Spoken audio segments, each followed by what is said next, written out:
Coming through with Bun. Coming through with Bun. Coming through with Bun.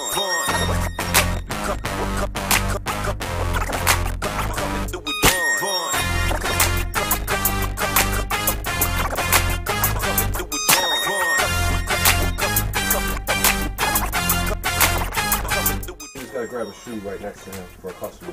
He cannot grab a shoe. What are you serious? Yeah, that 11.5 dunk power.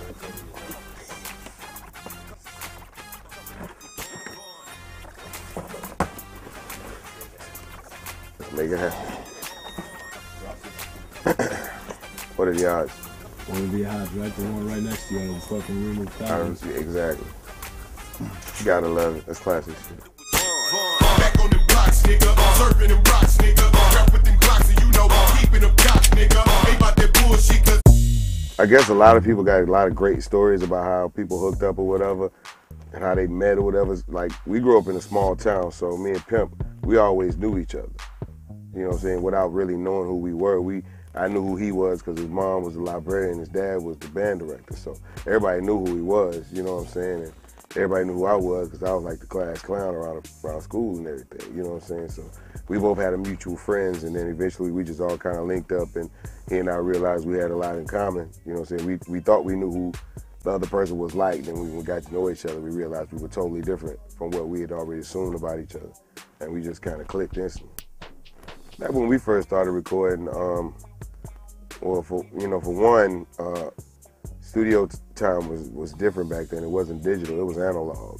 So everything was kind of like in real time. So, you couldn't just jump from songs from verse to verse or from chorus to chorus. And, the way people would just fly hooks in digitally and place them, you used to have to actually cut like the tape and patch it on to different parts. It was a crazy process back in the day. We used to record on what they used to call 2-inch reels.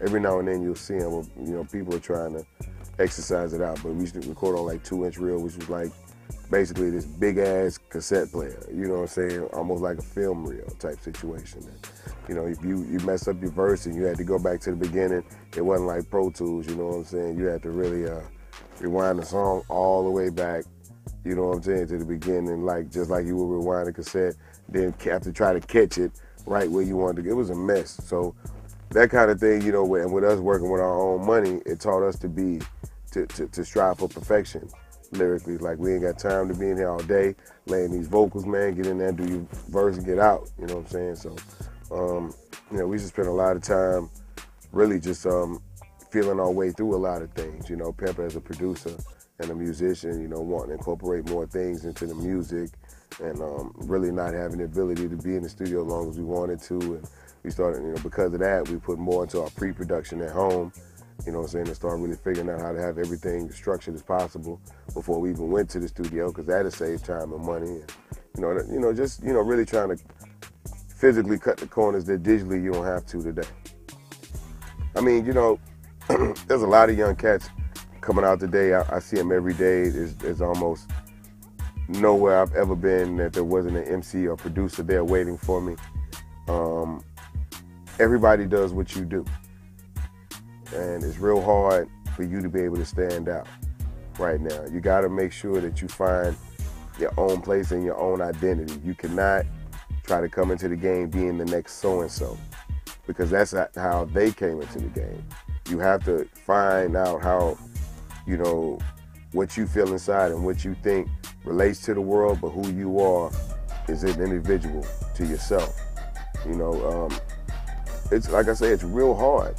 And, I just tell cats to really just stay strong, stay focused. And, while we're talking about this, there's an illusion that an up-and-coming MC can't have a job.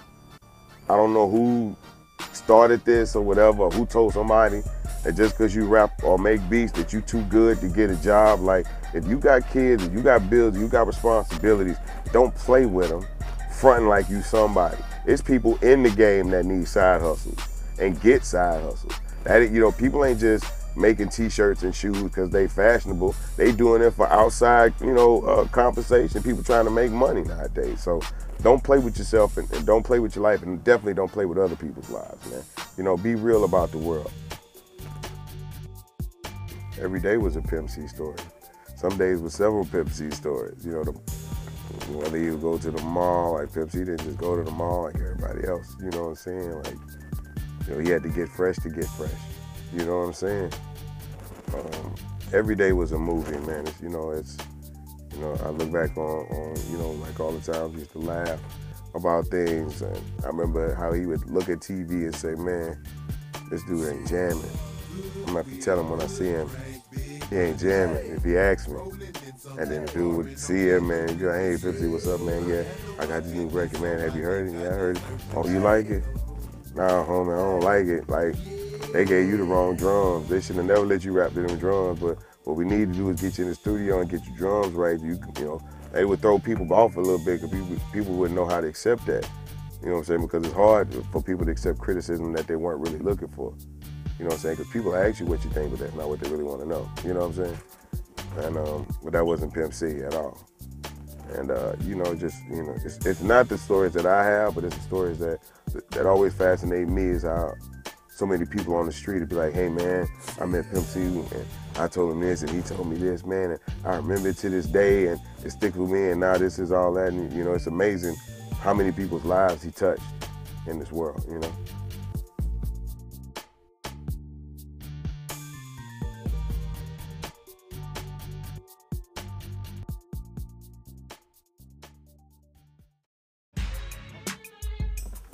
Yes, you can get a shoe. Jesus, is that all you people do around here? Y'all have nothing else to do in this store but sell shoes, huh?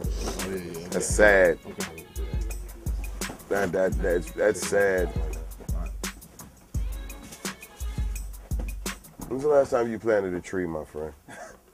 When was the first time you planted a tree, my friend? When was it? I was a little kid. You know what? I'll put one this weekend. That's what I'm talking about.